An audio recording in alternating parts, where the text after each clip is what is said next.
Baha, kahit saan nagbaha. Dito sa buong Luzon, kasama na ang Metro Manila, sa walang umpay na pag-ulan dulot ng habagat. Pero grabe, nakakalungkot lang, no? Naglaan ng budget para sa ating flood control ang ating gobyerno, lalo na sa gobyerno ni Pangulong Bongbong Marcos na umabot ng 1.1 trillion pesos. Pero ang tanong, nasaan ang 1.2 trillion pesos? Saan ito napunta? Grabe talaga itong mga politiko na ating nalala, no? Grabe talaga, nakakalungkot sa nangyayari dito sa ating mahal na inang bayan. Ng sitwasyon ng dulot na pagbaha dito sa ating mahal na inang bayang Pilipinas.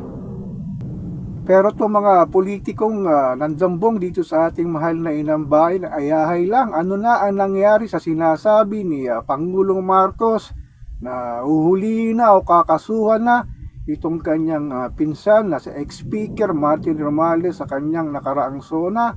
Bakit hindi pa rin hinuhuli at kasuhan sina presiding officer sila Torchis Escudero, Joel Villanueva at mga kongresista sa mababang kapulungan?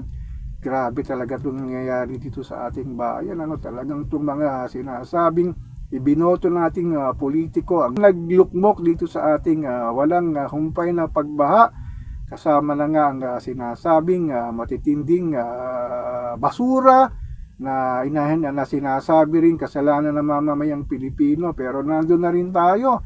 Pero ang pinaka problema rito yung mga substandard na ginamit, lalo ng pagguho ng mga tulay, dike dito sa Luzon, sa labas at loob ng Metro Manila. Grabe talaga itong nangyaring habagat na ito. Nakikita naman natin yung nangyari sa ating mga kababayang Pilipino, at sinabi naman ng Pag-asa yung binaha daw ito dahil katumbas daw nito ang 9 na araw na pag-ulan. Grabe, na ibinuhos lamang sa loob ng 6 na oras.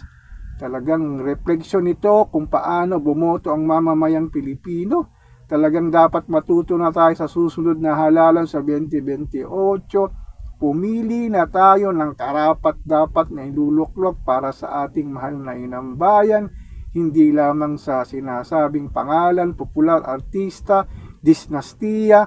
Talagang dapat magkaroon na ng pagbabago dito sa ating mahal na inang bayan, dahil pagka wala pang nangyari sa ating pagboto sa 2028, patuloy na lang tayong magbabaha sa sinasabing pagbagyo, habagat, tamiya na sinasabing low pressure area.